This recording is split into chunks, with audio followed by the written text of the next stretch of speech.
Welcome to the Know Your Ship podcast, presented by eHub. I'm your host, Frank Dolce. Welcome back to the Know Your Ship podcast. Jeff Call, Just Ingredients. I've had a hard time tracking you down. You are a busy guy. Sometimes, yes. Yeah, very, very busy, and I couldn't be more excited to have you here today. Thank you. No, I'm glad to be here. President, co-founder of Just Ingredients. Let's do the 30,000 foot of Just Ingredients. I want to talk about how you got to this point, but just give me kind of where you are, how the company's doing currently. Okay. Yeah, so for those of you who don't know Just Ingredients, we are a health and wellness brand where we focus on the quality of the ingredients that go in the product. So we want to make products that take out all the unnecessary ingredients and replace them with only those ingredients that are nourishing to the body.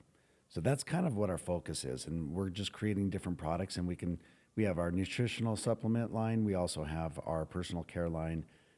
Anything that goes in or on the body is what we focus on. We've been growing pretty rapidly because there's definitely a need out there for these kind of products.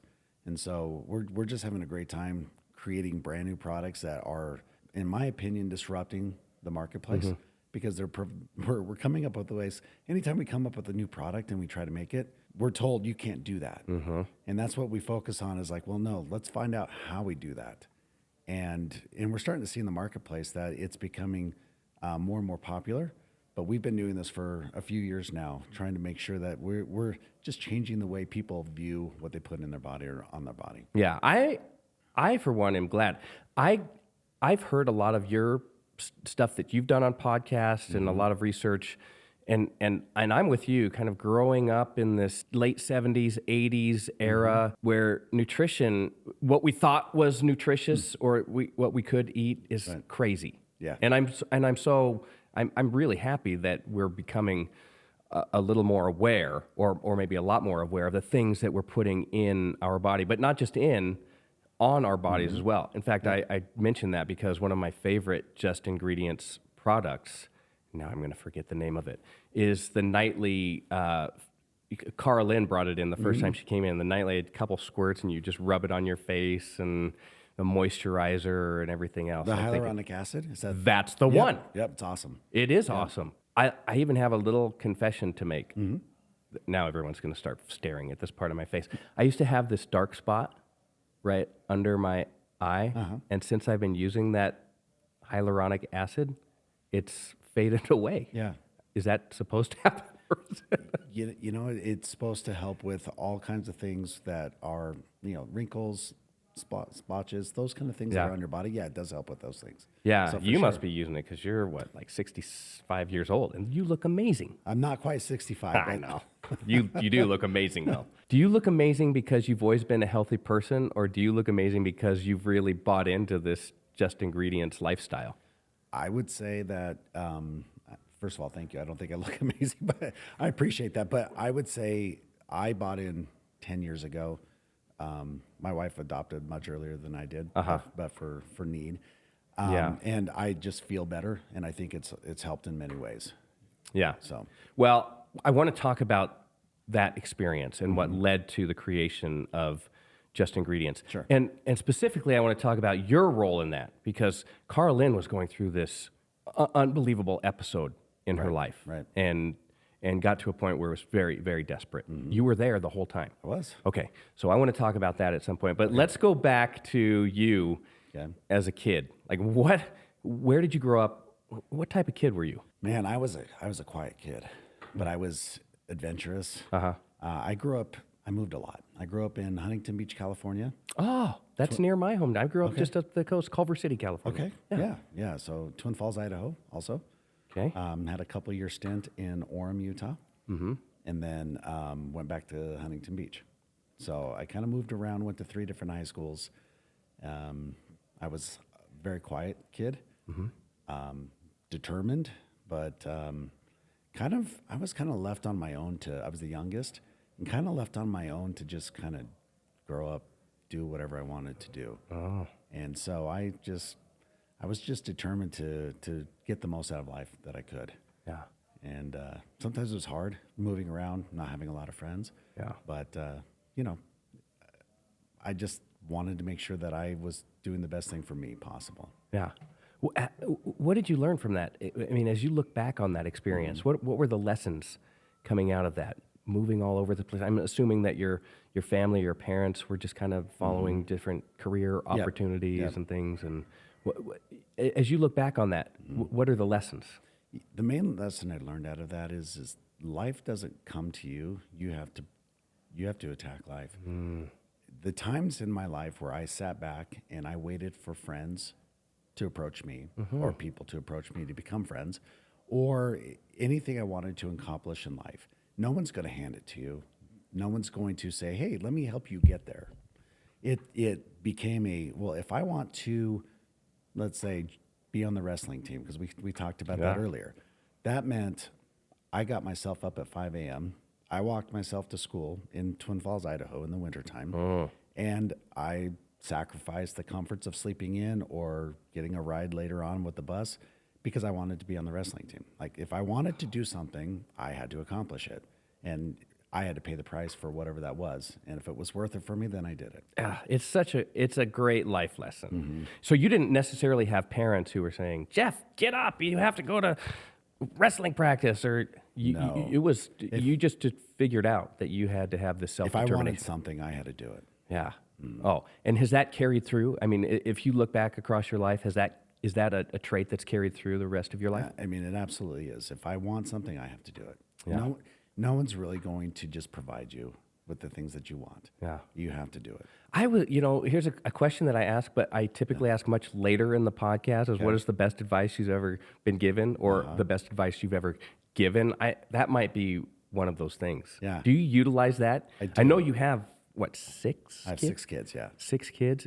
Is that something, one, you utilize with your kids, and two, is that something you utilize with the people you work with at Just Ingredients? Yeah, I preach that a lot. Unfortunately for my kids, If you have kids, you all know where this is going. Well- Unfortunately for my kids. so, you look at your own childhood and you're like, gosh, I wish I had these things in my life. Yes. So to make up for that, I probably don't make my kids do what they should do. I'm too easy to say, I'll do that for you, right? And I'm trying to be better at that. Yeah. But ultimately, I do try to instill that instinct in them to say, look, and we have these conversations all the time. It's like, you want something, no one's going to give it to you. I'll help you, but ultimately it's going to come down to you. Your decisions, your drive, your motivation, and your desire to accomplish what you want to accomplish. Yeah. It's the hardest thing to do. It is. As a parent, is to not. In fact, we just had a guy on the podcast who's an inspirational speaker named Todd Sylvester. He's fantastic. He showed us a video of a butterfly coming out of the cocoon, and it's a struggle. Like, it's 40 seconds of this struggle, and you're watching, and you're like, "Come on, get out of there!" Yeah. And so the butterfly makes its way out of the cocoon and then flourishes. Like, the story goes, if you help the butterfly out, then there's a higher likelihood that the butterfly does not survive because it has to go through that struggle to clear all of the fluids and everything out and push them out to her wings. And it's a lot like life. I mean, and that's the lesson for parents, I guess, is, I mean, I always am feeling like I want to jump in and help, but you kind of have to let your kids come out of their own cocoon, and not just your kids, but people that you have the opportunity to work with and be around on a daily basis. Yeah, it's kind of funny. We make our kids mow the lawn, right? And sometimes when they're younger, they don't do a great job. And I used to say to Karalynne, I'm like, I'm just going to do it. It looks so much better when I do it. And she looks at me and she says, we're not raising a lawn. We're raising kids. You make them do it and they'll figure it out. I'm like, yeah, so true. So true. Oh, man, that's great. Okay, so we're heading back to your childhood. Yeah. I love this. You're a self-starter. What did your parents do? What kind of work did they do? Yeah, so my dad he was a police officer. Oh, amazing. In Long Beach, California. Really? Yep. In the 70s, 80s? 70s and 80s. Well, okay, so 60s and 70s. Then he retired and we moved away. And he missed it so much we moved back and he joined Up again as a rookie at the age of 45. Wow. Yeah. In Long Beach again? That was kind of a crazy time in Long Beach. There were a lot of things. He was there during a lot of the early things in the 60s and 70s that was going on. And then when he went back, it was during the Rodney King time period. Gangs were very prevalent in Long Beach during that time period. So, I mean, that was kind of an epicenter of gangs, was Long Beach. Yeah. So, Yeah. and the surrounding area. And I mean, I'm not trying to associate anything with anything else, but the rap industry was significant in Long Beach at that time as well. I only mention that because that was the area I grew up in, and so it's still my favorite workout playlist. It's all rap and hip hop from that. That's all right. From that era. Okay, so you mentioned you were a wrestler. Were you an athlete growing up as well? Wannabe athlete. Yeah. No, one all of those us things where join the club. Going to 3 different high schools made it a little bit challenging. Sure. No connections, no real training, those kind of things. But I was always a good athlete. Not enough confidence and not enough skill to actually play on the high school level. So all of my kids, I've always made sure that we've given them the training and the support to become a high school, athlete if that's what they wanted. Yeah. So growing up in that circumstance, Dad's a police officer. Did that lead you one way or another? Like, did you determine early on what you wanted to do with your? What was it? I was going to be a policeman. Oh, I was going to graduate high school. oh, so that was something that you really looked up to. Oh, I was, for sure. Okay. I'd gone on ride-alongs with them.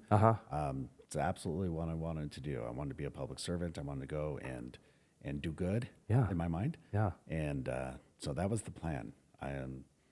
And ultimately, I ended up serving an LDS mission. And Where'd you go? I went to Germany. Nice. And Okay. I remember this distinctly. We had this American. He was the uncle of my current companion at the time, and he took us to dinner. He came to Germany, and we ended up going to dinner with him. And we just had a conversation. We talked about, he was there for international business. We just talked about international business. And I was like, man, that's fascinating. I want to be part of that. And so I determined, well, I'm going to go home. I will get my education. I said, even if I become a police officer, you can't advance without education. Sure. Right? So I'm going to go get my education, and then I can decide at that point. But I'm going to look at this international business thing and see if I want to do that. Yeah. Yeah. And so, is that what you did? Well, I ended up. you ended up coming back, going to BYU. I went to BYU. Okay. And what was your course of study? What'd you major in? So international business. Yep. So that's what I was wanting to focus on. And then I met Karalynne. While I was She was there also at BYU? at BYU. Yep. We graduated at the same time we walked, and then got married a week after that. Holy cow. Yeah. Don't waste any time. Well, we had waited. We just wanted to graduate first. So Oh, we'd okay. already waited. Okay. But no, she said early on in our dating, if you want to be a policeman, I might not be the right person for you. I can't imagine going to bed at night not knowing if you're going to come home or not. Yeah. So I was like, okay, maybe I should reconsider that. Yeah.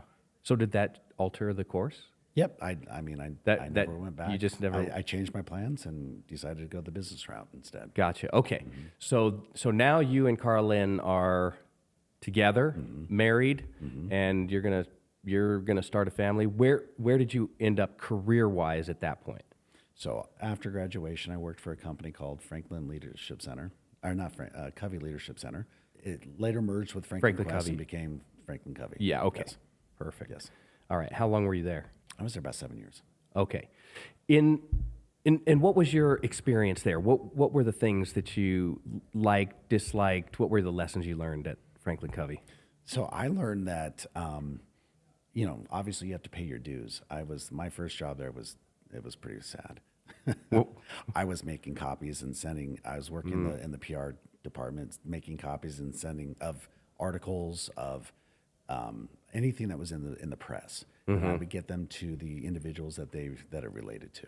Gotcha. So that was really fun. Yeah, that sounds like a lot of fun. You got to start somewhere. You got to start somewhere. With though. that degree from college, you landed that. But I had the opportunity to work myself up, and it was an awesome experience. Okay, so let's talk about the timeline a little bit to the creation of Just Ingredients. So you're Franklin Covey, 7-ish years. Are you starting to have kids at this point? Because I know there's this inflection point after child number 3. Is that correct? Yeah, yeah. So I went back to school while I was working at Franklin Covey and got my MBA.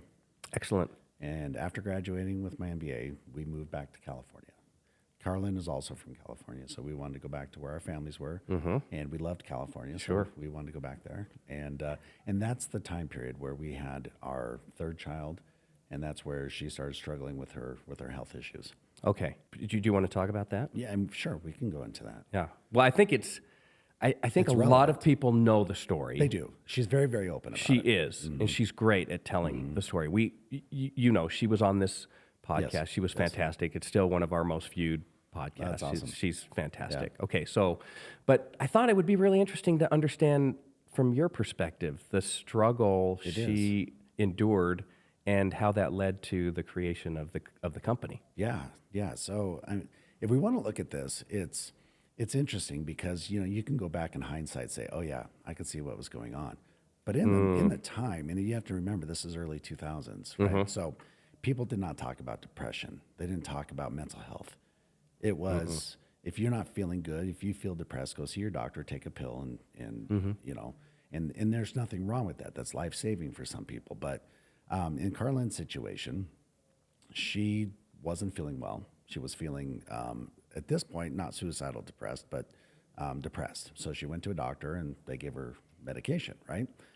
It helped with the depression, but what it didn't help with is her overall well-being. And she felt numb. She didn't like the way it made her feel. It dampened her emotions. It dampened she just didn't care about anything. There was no fire. There was no motivation. It was just, life was just blah. Right? And are you recognizing this? Yeah, as for sure, 100%. Going from your side, you're 100%. okay. Yep. So she's like, I don't want to be on medication.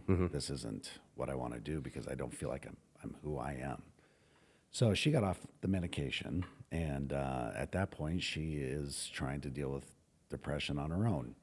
And this is when it started getting worse and worse, right? This is where, getting off the medication actually made it worse. And then, so it became, instead of a severe depression, it became a suicidal depression. Yeah.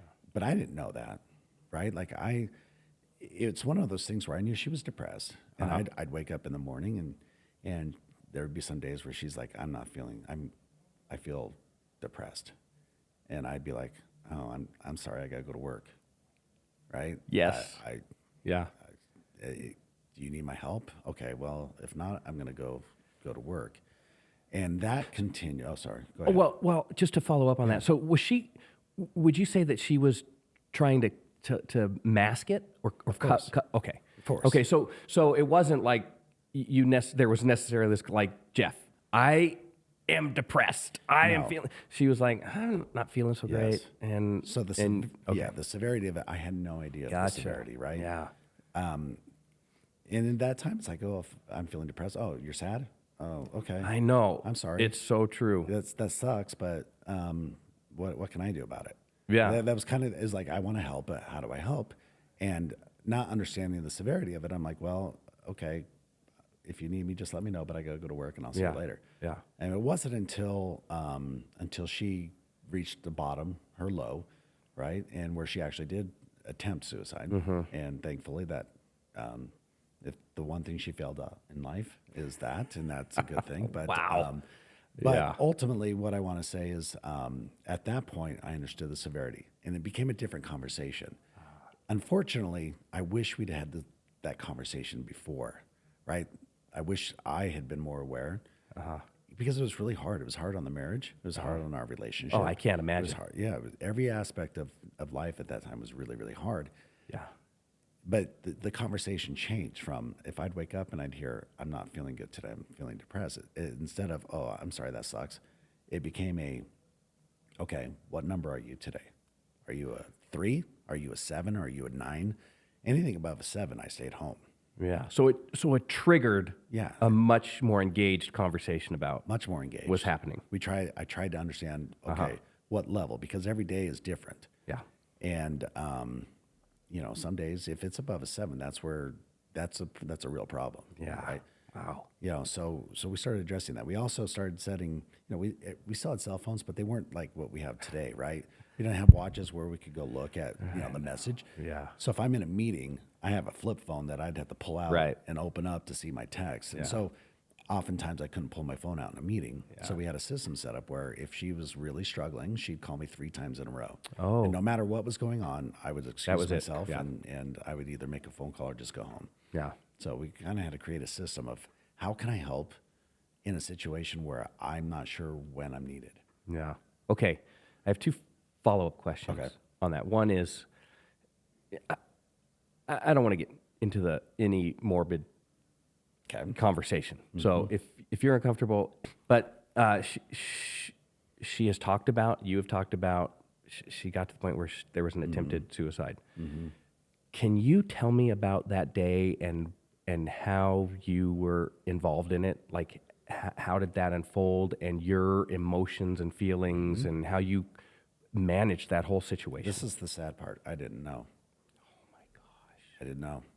I didn't know for weeks, maybe months. What? You're kidding me.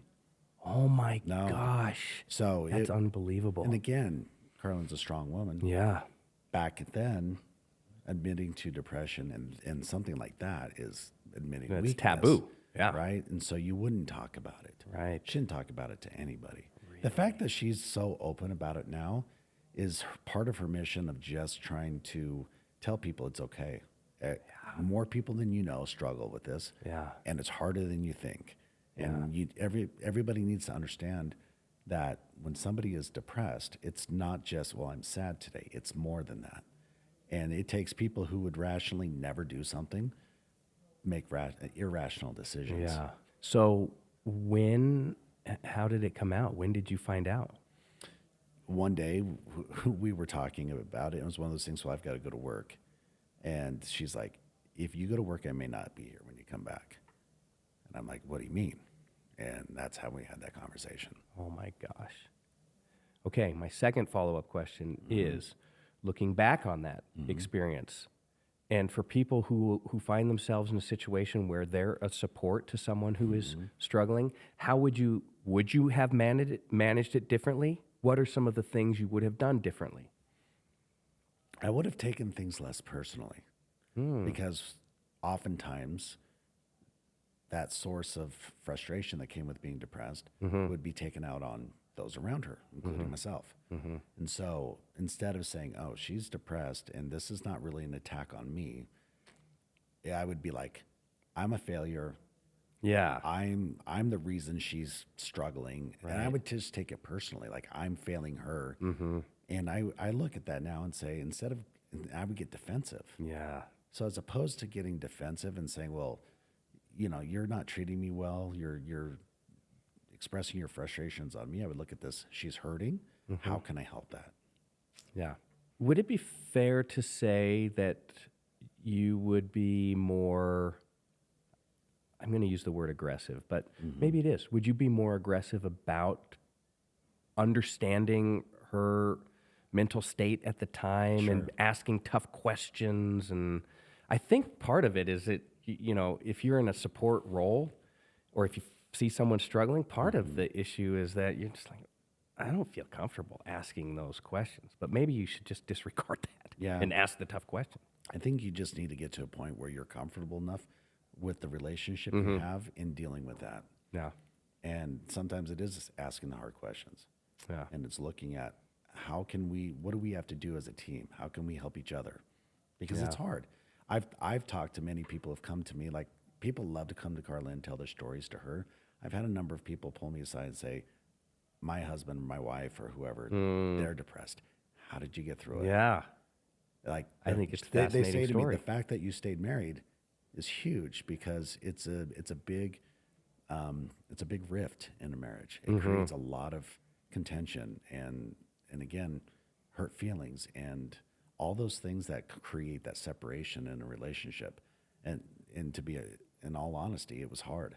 And there were times I thought, are we going to make it? Yeah. Yeah. That's crazy. What an amazing story. I appreciate you sharing that. I think a lot of people are going to appreciate understanding that side of it. Yeah, there are two sides to the story. No right? doubt. For sure. Yeah, Yeah. no doubt. Okay, so you're starting to go through this experience, and at this point, is Karalynne now starting to dive into there's got to be a reason why I'm feeling this way, or yeah. and it's not through the traditional medical channels of take these 3 pills and call me in the morning. Yeah. So interestingly enough, so during that time, I worked for Pfizer. I was a Really? I was a pharmaceutical. You were a rep, huh? Yeah. Okay. So I had all the connections with the doctors, and so Yeah. she spent 2 years in Southern California, going from doctor to doctor, Yeah. trying to find somebody saying, "Hey, 2 years. yeah, look, I understand that you guys can give me antidepressants, and I get that." I said, but there's something causing me to be depressed. Like I wasn't depressed growing up, so something changed in my body. Yeah. I need help finding that, and none of them were willing to do that. And so ultimately, I wanted to leave the pharmaceutical industry. It was going through a lot of changes. I wasn't thrilled with my role there, so we ended up moving to Arizona, and I worked for a startup over there. And Karalynne found a doctor in Arizona Right. Yeah. who said, "Yeah, I actually can help you, but it's going to take.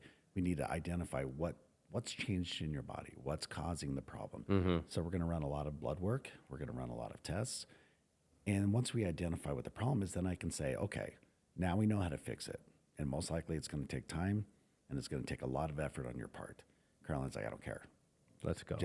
Let's just do it." Yeah. So they identified, X, Y, and Z as to what was going on with her personally, and it took 3 years before she was kind of back to where she was previous to feeling depressed. And in this journey, is she still taking medication? So it was let's fix what's going on in the body first. So she stayed on medication while she started repairing her body. Okay. Replenishing those things that are just missing in her body. So at some point, though, she was able to get off her medication. Yeah, it's an amazing story. Yeah. And if you're interested in that story, we're not going to talk about all of that here. She'll tell much plenty, better than me. and there's plenty of resources available. In fact, at the Just Ingredients site, Yeah.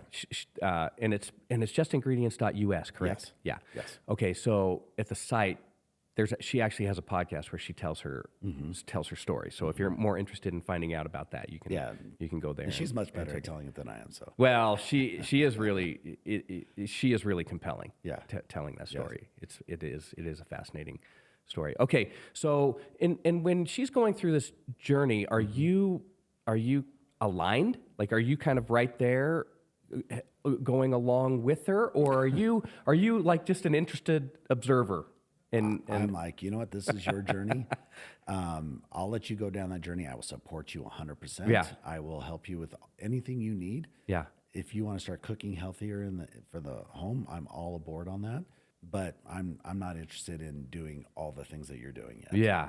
It's a commitment. It did. And I wasn't ready for that commitment yet. I was still pretty young, and I still felt really healthy, and I didn't think I needed to make any changes in my lifestyle. Yeah. So, And do you feel differently now? oh yeah. Oh yeah. Yeah. So as we started getting older, and I started experiencing all these things like inflammation and just Yes. joint pain and all this stuff. Yeah. She's over there just feeling great. And I'm like, Yeah. wait a And second, you're like, what's wait, going I'm on aging. here? You're like, I'm aging at a different rate than you are. Yes. And so then at that point, I started realizing, there's something to this. I've been fighting it for a long time, but I think that's where I am now. It's like, okay, especially when you talk about things like inflammation and joint pain. At some point, I feel like, well, no, I'm pretty old now. Maybe I should just be experiencing those things, but maybe I don't have to be experiencing those things now. You don't have to be. Okay. We've made it normal. That's right. It shouldn't be normal. Okay. Well, and by the way, in terms of if you're like me, and I was doing this, just kind of doing some research on this podcast, and I was like, well, I don't really know where to start. Like, okay, inflammation, joint pain, but what do I do? Am I supposed to cut something out? Am I supposed to add something? Are there supplements? That's the other thing is you think, well, I'm just going to supplement everything, and then I'll be fine. And that's not necessarily the answer No. either. But if you want an unbelievable resource, you go find Karalynne's Instagram, and it's ridiculous. One of the things I found when I was like, I don't know how to get started, there's like a 12-step program. Like, here's how you get started. Yep. And so it's an unbelievable resource. It is. People think that we're a product company. And I always tell people we're an education company. It's where we started was with education. It's where our mission is education. Yeah. The reason we make products, it helps us get the mission accomplished. We reach more people by having products out there. Yeah. But two, other companies are not doing it. So we wanted to go out there and create products that other companies weren't willing to do. Yeah. Because it's hard. Yeah. And it's less profitable. Yeah. So and this is a story that has been retold and people shouldn't understand, but it's all in the name. It's just ingredients. It's all natural products. Sourcing the right products. It can be a little bit more expensive. It can be more time consuming, but you're creating products that everybody should be ingesting. Like, these are the things that you should be putting in your body. Again, if you want more information on that, you can go to the website, and there's plenty of stuff. But I want to ask you about at this point. So as Karalynne is starting to develop this understanding of health and wellness, and how important the things that you're putting on your body and the things you're putting in your body can alter the way that you're living, or alter your life experience. As you're seeing this occur, when do you start thinking, well, I want to be involved with that? I want to be part of that mission as well. yeah, that's an interesting thing, because if we go back just a little bit to that, why she created the Instagram account, right? Because of people like me, where she has. Are you saying people like you, like you're the reluctant? Yes, Like people me? like me. Yeah. So the situation was like this. She has this wealth of information, right? And she wanted to share it with everybody around her, but myself included. I didn't want to listen, right? And other people didn't want to listen. They kind of nod their head and they're like, "Oh, okay, yeah, cool," right? And she's like, "Okay, people obviously don't want to listen to me. So what I'm going to do is I'm going to take my information. I'm just going to put it on a social media site, Instagram." And I'm just going to provide that information for those who actually do want to go see it. This way they can go research it. They could go look at the information she's providing. And if they want to do it in an uninvasive way where she's not like lecturing to somebody, but they can just go and look. Yeah. And ultimately, it wasn't really her friends and family that started grabbing onto this. It was other people, right? And that's kind of how the Instagram started, is she just wanted to make it available to people around her without being like this annoying sister or just friend too in or your face. It's like, right? Here it is. Yes, and her goal was, well, I'm just going to educate everybody who wants to hear. And at that time, there weren't that many voices out there talking about this, and so she's kind of one of the if you want to call the OG, Absolutely, people in this space. Yeah. Well, I think it's really interesting that friends and family who watched her go through some of this stuff, this extreme depression and anxiety and everything else she was facing, and how she recovered herself through that. Like, doesn't it make sense that the friends and family, the people closest to her, would be like, "Oh yeah, I'm going to do that too. I've seen how this affected her life." But used a key word in there. Used the word extreme. What her experience was extreme. What most of us are experiencing, that's true, are not things that are extreme. They're joint pain. They're migraines. They're what other autoimmune issues? The things you have, think, right? like, oh, just everybody getting older. deals with this. Yes, yes. So they're not dealing with the extreme. They're just like, I'm not feeling as good as I used to, but I'm getting older, so it must just be part of life. Yeah, right? that's me. And that was me. Yeah. And then I actually feel better now than I did 10 years ago. And ultimately, it's just down to diet and lifestyle. Yeah. No, that's fascinating. Okay, so you're watching this all unfold, and you're still at. Let me get this here. You're still at Pfizer, or you're No, so I've changed careers a little bit, and so now I'm in technology sales. okay? And so I'm in the Valley working for a tech company. Yeah. And her Instagram, she was doing this on the side, just kind of doing some things. And, Yeah. And she was like at 2,000 followers for maybe a year or so. And then all of a sudden it just Which went is from, amazing. yeah, 2,000 it followers. was great. Then all of a sudden it went from 2,000 to 10,000, like literally overnight. And we're like, What was whoa. the catalyst? Do we know? A couple of other influencers were like, you should go check out this person. She's got some really good information. Uh-huh. So then from there, it just kind of went from 10,000 to 50,000, literally like overnight, and then 50,000 to 100,000 within a month. You hit the tipping point. Yeah, and so it just became this flood of people just looking for information. And the reason I feel like she was so popular at the time is because most of the ones that were in the space were just like, these are all the things that are horrible for you. Don't eat these things. And she took a different spin. Yes. It was, hey, we know there are things that are not great for This you. is the magic. Yes. Yes. So instead of eating this, Right. let's replace it with something that's better. And so she provided an alternative product to the ones that are not so good for people. And people just, because everybody was like, well, I know I'm not supposed to eat that, but what should I eat? Right? That's exactly where I am. That was the magic. That was the differentiator. And she always took a positive spin on things. She didn't want to be negative. She didn't want to say all these, these products are horrible. It was more of focusing on what the good products were. Yeah. And that's what we continue to swaps. do. Yeah, the swaps. It's great.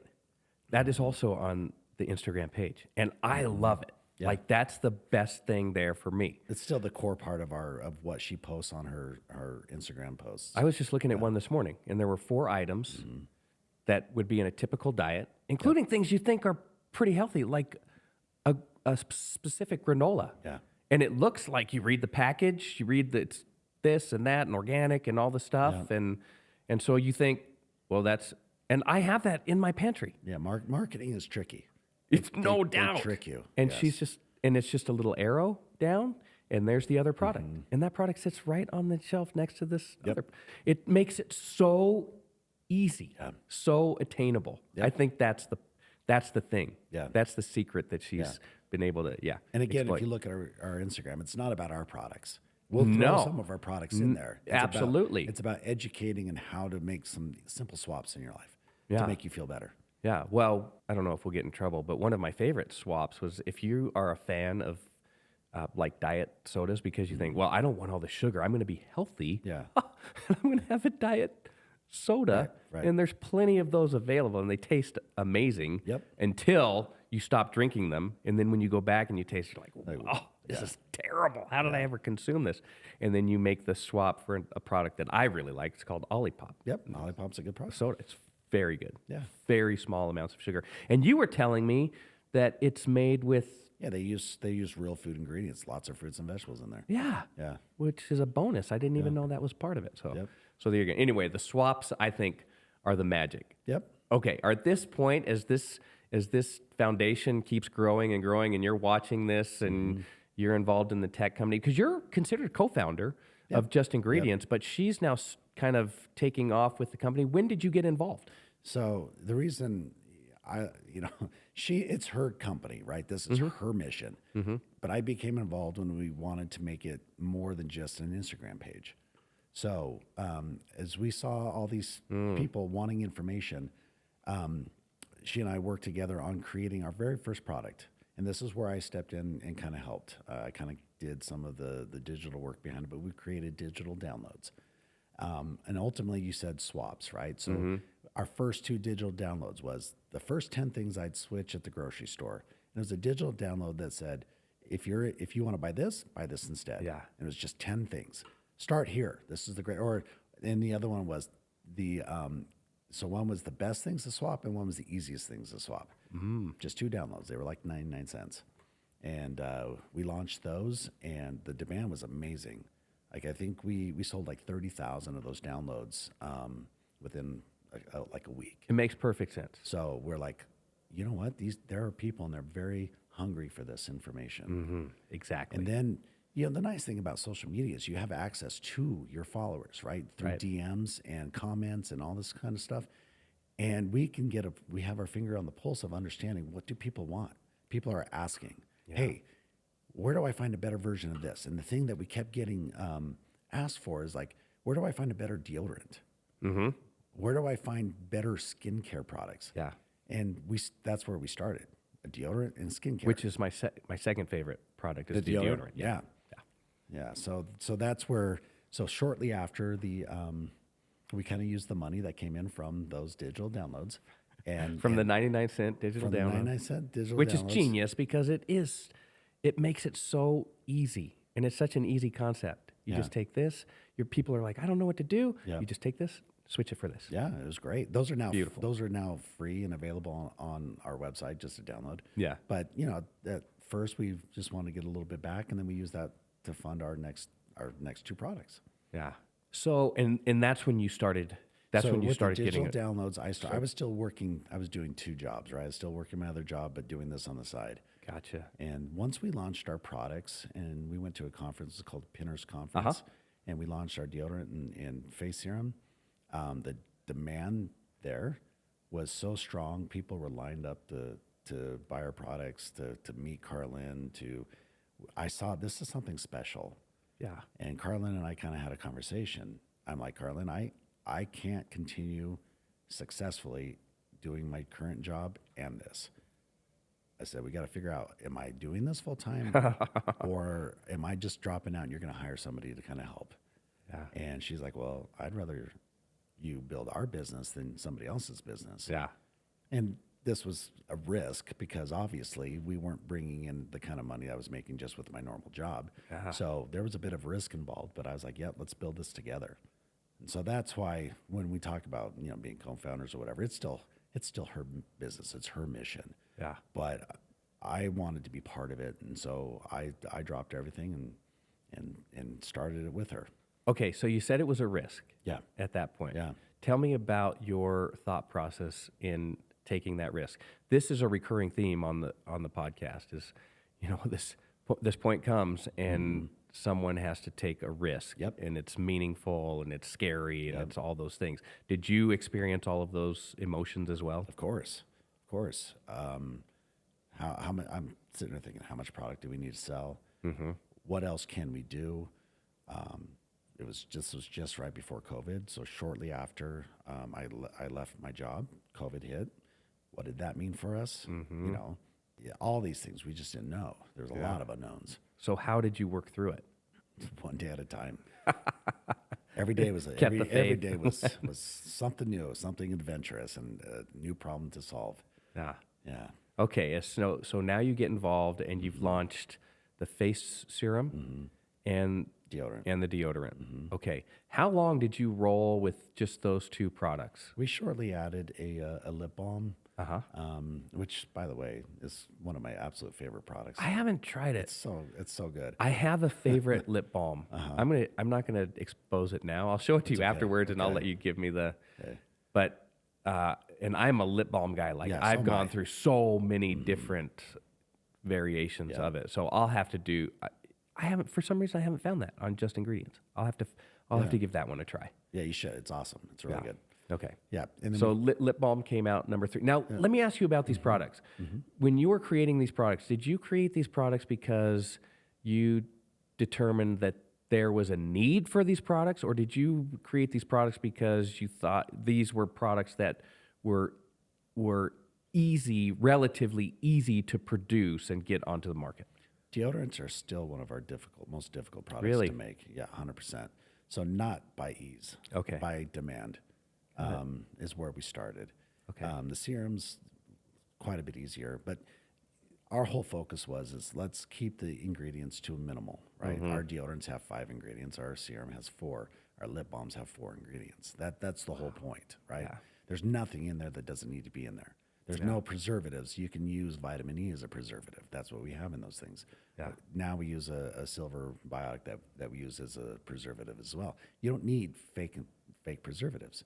You don't need those things in there. There's always a natural alternative. It's just expensive usually, or Harder to source? harder maybe? to source, less convenient. Yeah. Maybe So doesn't last logistically as more long. difficult. Yeah. And so you just have to figure out how to overcome those. Yes, and that's been some of the biggest challenges is when we remove a product or an ingredient, they're in there for a reason. So what do we use as a replacement? Yeah. So Yeah, the that's swap. The swap, the right? ingredient swap. And by the time we got to our proteins, that became the biggest challenge because there were a lot of ingredients that we had to swap. and that was hard. Yeah. I'm just going to ask you quickly about what is currently your day-to-day role with the company, but then I want to get back to the product because I have a lot of questions about strategically Yeah. how you launched all of these things. Yeah, So yeah, you what bet. do you jumped in, you took this risk. Yep. And so now you and Karalynne, you're in this together, you're are. building the company. What is your day-to-day role currently? So, in those first 2 to 2.5 years, it was just me and Karalynne. We had a couple nieces that came on to help with various aspects of it, but ultimately, Karalynne was the face. She was the marketing aspect of it, right? She's on Instagram. She's doing all the stuff that she needs to do to get our products in front of people, to get our educational products in front of people. Just that was her mission. My job was to, and we work together to manufacture or to formulate these products, right? So we would meet with, at this time, not food scientists, but they were just scientists that we wanted to create these products with. So we'd sit with them and say, okay, how do we make these work? And so we kind of did that together. But then once we formulated, then I kind of managed that relationship with the manufacturers. Gotcha. And so I did kind of the operation side of things. You could call me CFO, COO. C with lots of different letters Right, behind it. everything but marketing and the social media aspect and all of that. Yeah. So I kind of did the behind the scenes stuff. Yeah. Well, obviously critical stuff. Okay. Yes. And would you consider that you're kind of the behind the scenes? I'm still way more behind the scenes, but we have a CFO. We Oh, have somebody. okay, who so you've been does- able to hire in Oh to- yeah. We have people in place who are much smarter than I am to do those things. Well, isn't that the hallmark of success, hiring people better than Yes. yourself? Yes. Yeah, that's So I'm a jack of all trades, but these are experts, right? So, Yeah. So we get the experts in place to do the things that they do. So now my main focus on a day-to-day basis is two things. I'm kind of over our retail. So I'm out there trying to get our products into different stores. I have a team that work for me. They're amazing. Yeah. I have the opportunity to work internationally as well. We're trying to spread our opportunities internationally, and that's really hard as well. Yeah. So those are the kind of things I focus on. I've still got my hands in operations. I've still got my hands in finance and all those things. But on the day to day, it's You're engaged in all of it. But what problems do I need to solve today? Yeah. And how do I get my products in the hands of more people? Got it. Okay. So let's go back to now we're building the products and the strategy behind that. Now, I'm just going to give you a little hint of what Okay. Karalynne told me about Okay. the strategy, which I thought was fascinating. I can't remember it exactly, but she told a story about maybe getting the kids ready for school or putting together a lunch or something like that. And then she said, like, well, we need, like, this product isn't available. Yeah. This is how we're going to create this product. So the strategy behind it was just like she had a need. Yep. It wasn't necessarily like market research. And would that be accurate? Many of the products that we've developed and still develop are a personal need. We figure if we need it, Lots of people then need it. other people are like, yeah, if we're looking for it and can't Right. find it, then others are doing the same. Yeah. I mean, yes, our a lot of times it comes what we're passionate about. Yeah. And you have a story about that. I mean, I think you were looking for a protein. Yeah. So, as an aging man trying to get in shape again, right? I wanted more protein in my diet. Uh-huh. So obviously a good way to do that is through supplements and protein powders. So I tried all the healthy ones and they just tasted horrible, right? Yeah. So then I went with like, okay, not as healthy, but they taste better.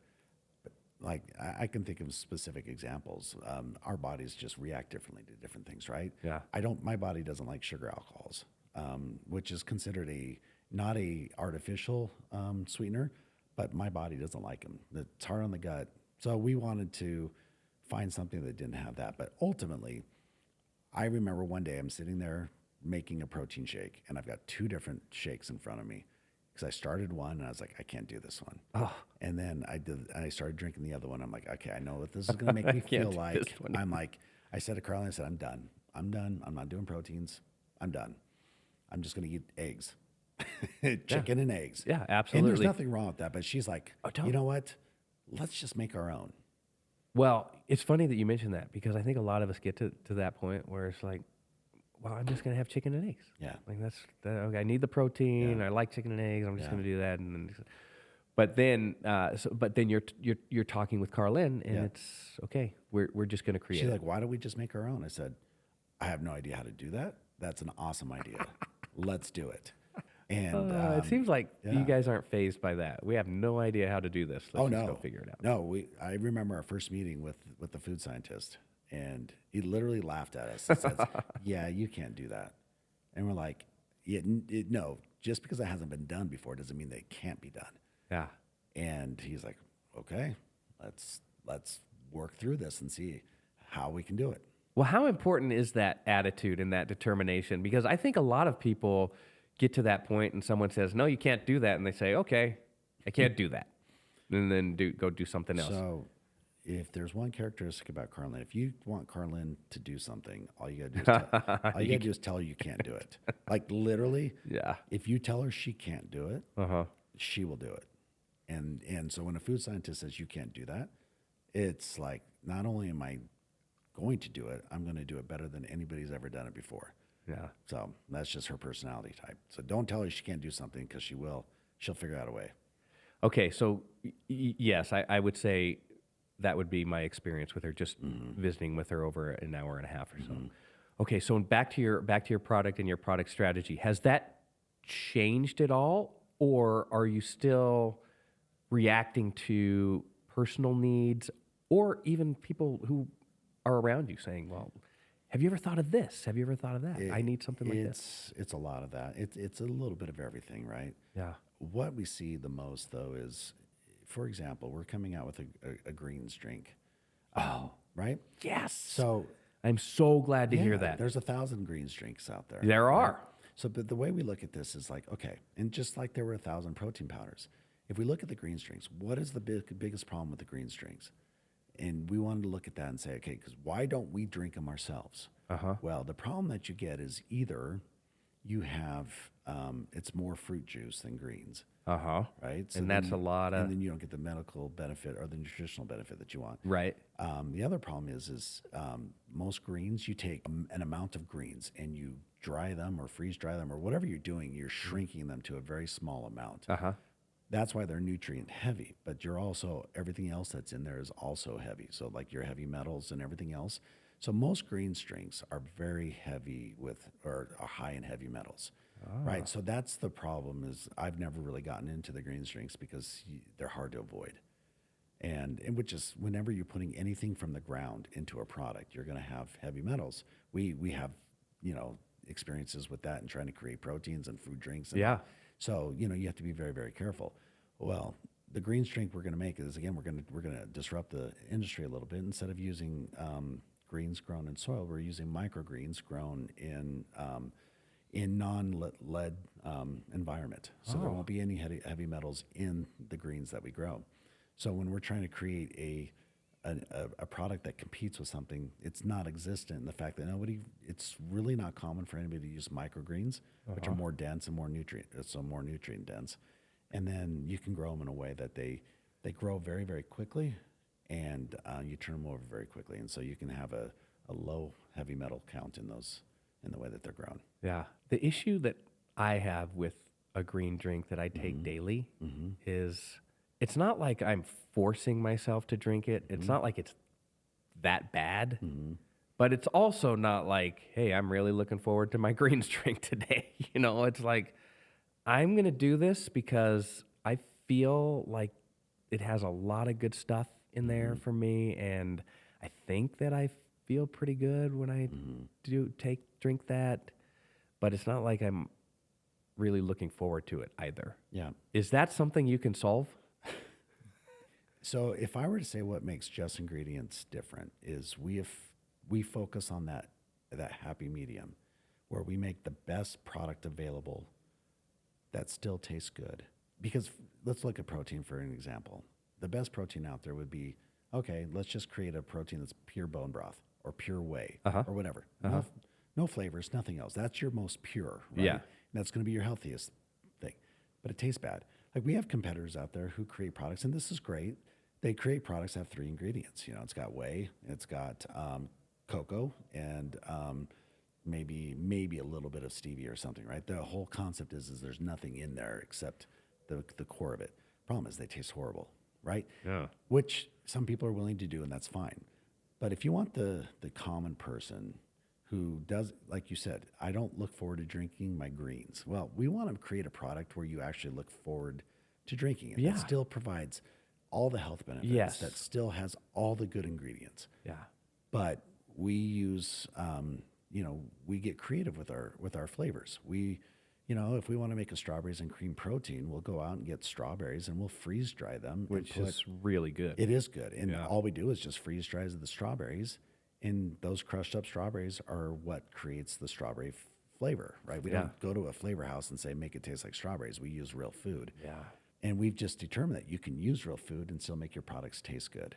And that's so with this greens drink, the same thing, right? We really feel like we do a good job of taking something that some people, we want to keep it healthy, but we also want to make it taste good. We want people to want to drink it or to consume it, right? Yeah. Because if you're consuming things that are healthy, you're going to feel better. But we don't want to make it hard for you to do that. Yeah, absolutely. Well, Yeah. I can't tell you how excited I am for the greens to come out. What is our release date? So we're shooting for April.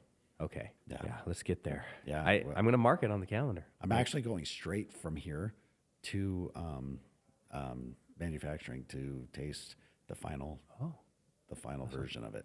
Yeah. So Well, we'll need to get some up here. I'm going to do a taste test on the podcast with the new greens. cool. Let's do get it. that. Let's do get that. it. Let's get that on. Okay. You said that a lot of people think of Just Ingredients as a product company, which I think is reasonable. Sure. And how many products do you have currently? We have, if you talk about SKUs, because let's say deodorants have 5 different SKUs, right? We have over 200 SKUs.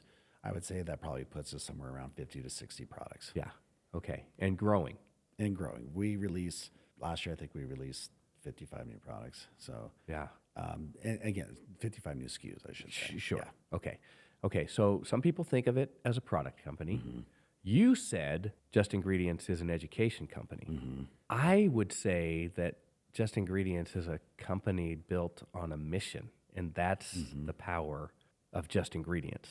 The products are I would agree. unbelievable. But with Karalynne and with you and the experience you've endured to this point, it feels to me like, you can correct me if I'm wrong, but it feels to me like the two of you, and maybe especially Karalynne, are engaged in trying to help people who are struggling and don't have a resource or don't have a way to figure it out. Yep. And even guys like me who I don't feel like I'm struggling, but I also feel like in some ways, well, I don't know how to get started. I don't know how to make a swap. I don't know how to change these things out.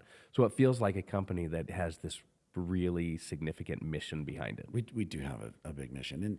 And this is one of my favorite parts of what we've created is when we go to a conference or we go somewhere in public where Karalynne has an opportunity to be there and speaking. Doesn't matter where we go. Last year we did a taste testing at Shields in Arizona. The line was out the door, right? Like it was a 2-hour line. People want to come talk to her. And it's not because she's like a celebrity, right? The reason they want to come to her is they want to tell her their story of how she changed their lives. Oh. Every single one of them. They literally, I just sit there and watch it. Yeah. And they come up, they hug her, Yeah. and they say, I know you don't know me, but I feel like you have changed my life. And then they say, this is how you've changed my life. And I love hearing that. And I know Karalynne does too. Like at the end of the day, when we look at what we've accomplished, there are a lot of good things, but the thing that stands out the most to me is that we actually have the opportunity to change people's lives. Yeah. And whatever that looks like, right? Yeah. It's different for everybody. Those 200 people coming through, it's a different story for every single one of them because we all deal with different challenges. But sometimes those challenges are they're small things that we can change. And those little changes we make from a health perspective have a ripple effect. And it changes so much of their life. I was going to ask, and I asked you before we started this about Karalynne's productivity. It's like off the charts. Right. I don't think you can measure it. No. But I think you just gave me the answer Yeah. of why she's so productive. Because the sense of changing somebody's life has to be so motivating. Yeah.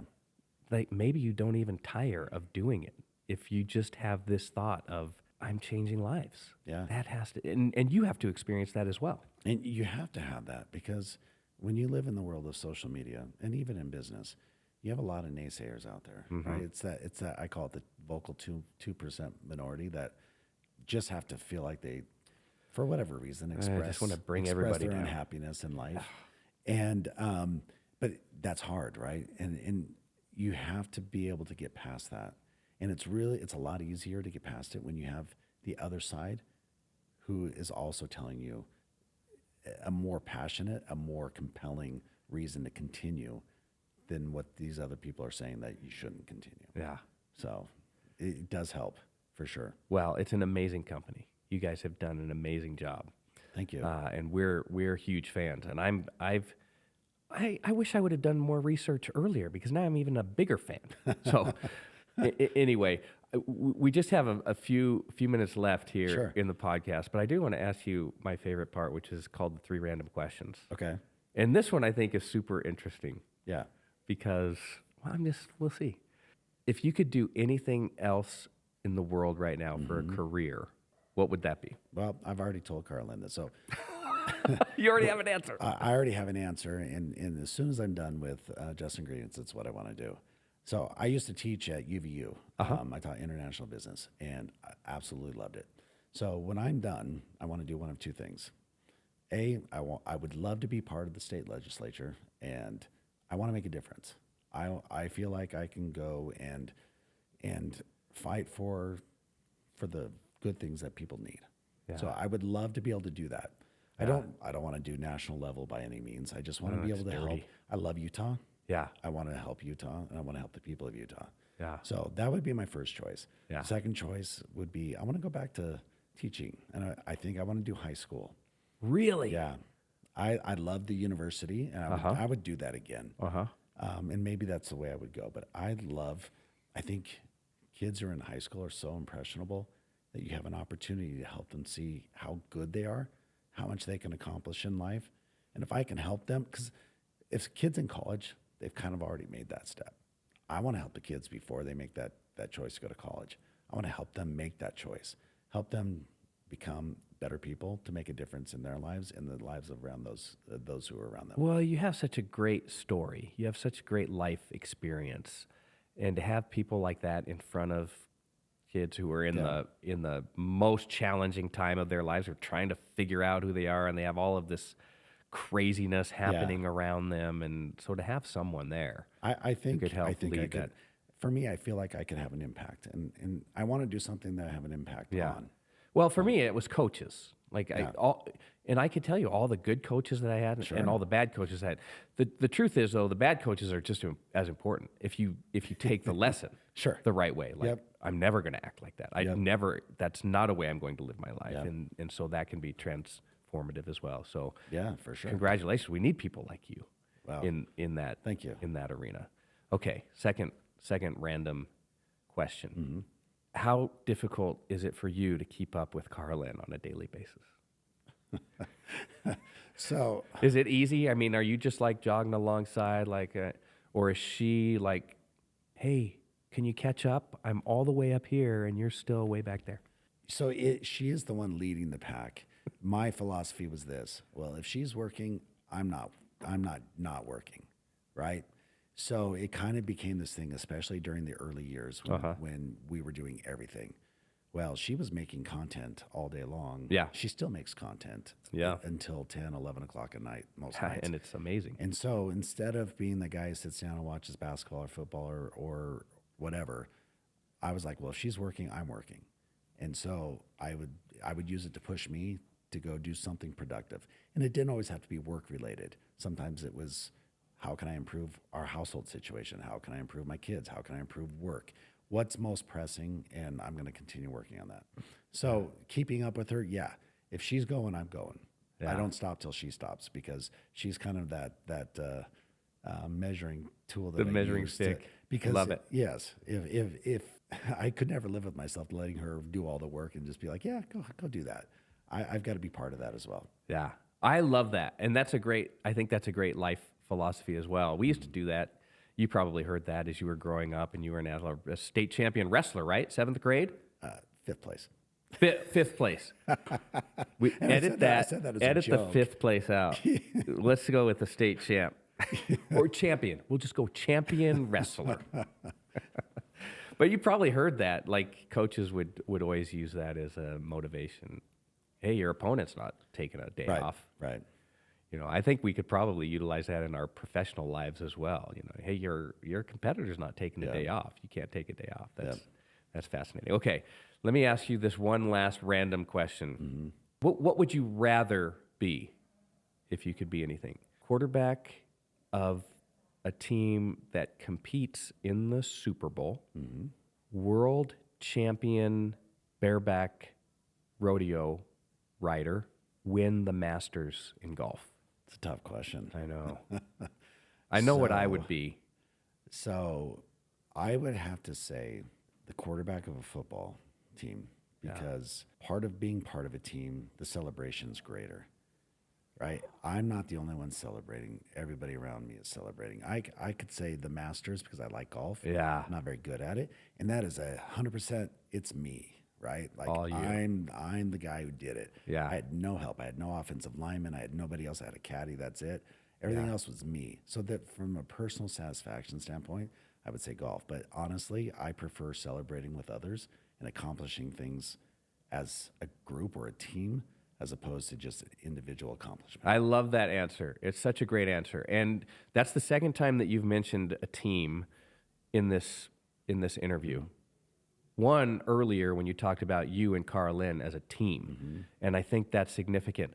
I work better as part of a team, even if it's a team of two. Sure. And I feel like that's way more powerful. Sure. So tell me about that. Is that a philosophy or a culture at Just Ingredients? Is this teamwork? We're all in this together? I would like to say yes. And I think, honestly, like every company, you have different levels of people's buy in, right? Sure. The way I see it at Just Ingredients is those who buy into the mission look at this job as more than just a job. Yeah.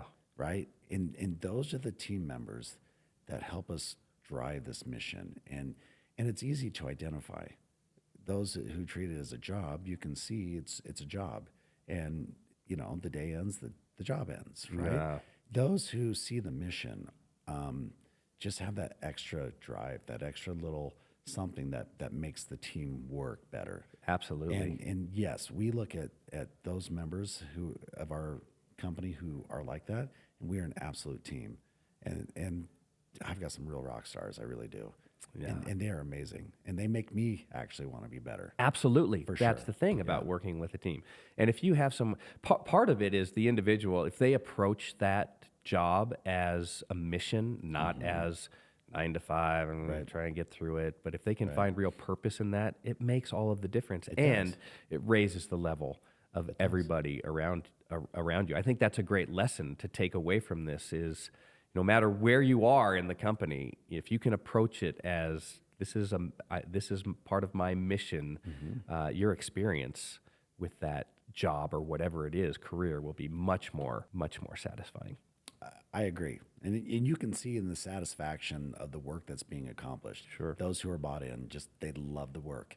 Yeah. And it's fun to be a part of. Well, it feels like it would be such a company based on mission like that. It would be easy to get aligned with that. Okay. Few more questions. Yeah, no worries. I want to talk about the lessons that you learned and the lessons that you can share with others who are starting or running or in the depths of working with a company or in the business world. As you look across all of this experience now with Just Ingredients and maybe even your whole life, what are the best things that you do? What sets Just Ingredients apart? I think from a personal standpoint and from a company standpoint, the thing that I do best, which I think is also what Just Ingredients does best, is not letting the world dictate what we do, right? We can, Just Ingredients, myself personally, Karalynne, we look at life and say, just because it's always been done this way doesn't mean it's right. And we want to make sure that we do everything in our lives that way, right? We always question, we always push, we always look at how do we make a difference? And I don't care how anybody else has done it. If we have to do it that way, that's great. But if we can find a different way to do it better, then we will. Yeah. And I think you can see that in our business. You know, the way we run our business is kind of like that. Yeah.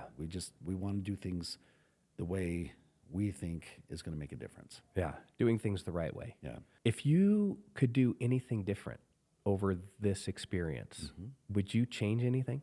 There isn't a lot I would change. I mean, some of the frustration and heartache, I think one thing I would change is I think you say Karalynne and I work as a team. We do. But we're also married. and it took almost a year to realize that once we distinguished roles and you stay in your lane, I'll stay in my lane, we identified the fact that we excel at certain things and we focus on the things that we excel at. And if we focus on doing that, we don't necessarily create that frustration that can happen when you're working together with people. Yeah. And because, funny thing, Karalynne and I, in every aspect, are opposites. Really? If you look at the personality test, every single aspect is different. We are complete opposites. But we also complement each other very, very well. Sure. So but if we look at, well, it can only be done Karalynne's way, or it can only be done my way, that really doesn't work very well with two people who are opposites, right? And so once we learned her way is different, my way is different, but doesn't mean they're bad. And we were able to figure out how do we focus on what we do best and merge those together. Yeah. So that's what I wish I would have done that sooner. It would have led to a lot fewer frustrated moments. Great in lesson. Creating a business. Absolutely. Great. We all run into that in our daily work lives, and maybe understanding that, engaging that early on can be a powerful thing. Yeah. Rather than letting it hold you back. Okay. Last question. As you you're a guy who's trying to continuously improve and make yourself better. What are the things that you do on a daily basis, on a weekly basis, monthly basis? What are the books that you read? What are the podcasts you listen to? What is the advice that you follow or give? What are some of those life lessons? Well, people who know me know that I like to give advice. Perfect. For This good is your bad, platform right here. Yeah. No, honestly, what I do on a daily basis, in monthly, weekly, yearly, is I look at what things can I do that make me a better person, and what can I do that will help my relationships with those who are in my life. So you talk about books. What I like to do in my spare time is I like to read books, but I like to read books that my kids are reading because I like to sit down and have conversations with them. Yeah.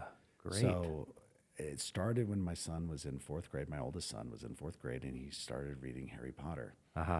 And I was not connecting with him great at that time. So I'm like, I want to connect with him. So I started reading Harry Potter with him. And then when the movies came out, we'd go to the midnight premiere, right? It gave us this bond. Yeah. And so he and we would go through a number of different book series just to kind of stay together. Even today, I still do That's that. amazing. Like all my boys right now are reading a Brandon Sanderson book. It's a book I've read before, but it's been a long time. So I'm going back to read it so that I can. So we're having daily conversations about this book, a book series that we're reading together. So I love doing that. I love doing things that help me relate to people. So on a daily basis, I look, how am I going to be a better person?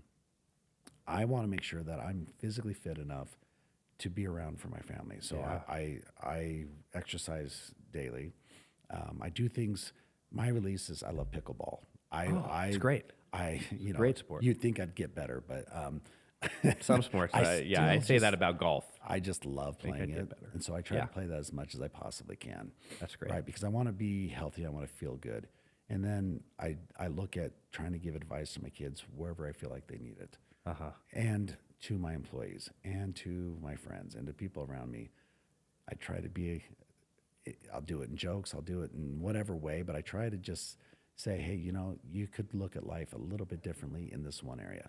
and this might be helpful to you. Yeah, absolutely. Well, you're a fantastic person. Continued success to you and your family. It's a fantastic company. Where can people find out more about Just Ingredients, about you? Yeah, just our website is justingredients.us. We have so outside of our shopping and our products, we have all the information that we have on there for education purposes. You can find out about all of the different social medias that we do.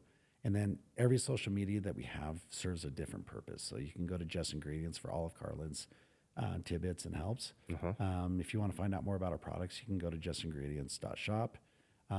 If you want to find out more about some of the fun things that we do at Just Ingredients, you can go to our TikTok page. So there's lots of different places to find us. Yeah. But ultimately, for the main source of information, our website and our Instagram. Yeah, I have to encourage people to go. Yeah. It's a wealth of information. And I will say that the Instagram is just.ingredients. You got to put that dot in there. Just .ingredients on Instagram. Okay, there you go. Well, I hope we can follow up sometime. Yeah, I'd love to get It's been great. As soon as the greens come out, I mean, we need to do a taste test. Let's do it. You know what I'd also love? I think it would be fascinating to get some testimonials from people. I love that story about the 200 people outside of Shields and just wanting to come up and talk to Karalynne. That's great. They do. Well, that's fascinating. Thank you. Thank you so much. Appreciate Thank you for being here. You bet. We're going to have you come back. If there's anything we can ever do for you, please let us know. Yeah, I appreciate that. Thank you. Jeff Call, Just Ingredients. Thank you. Thank you for listening to the Know Your Ship podcast presented by eHub. Don't forget to subscribe and leave a review.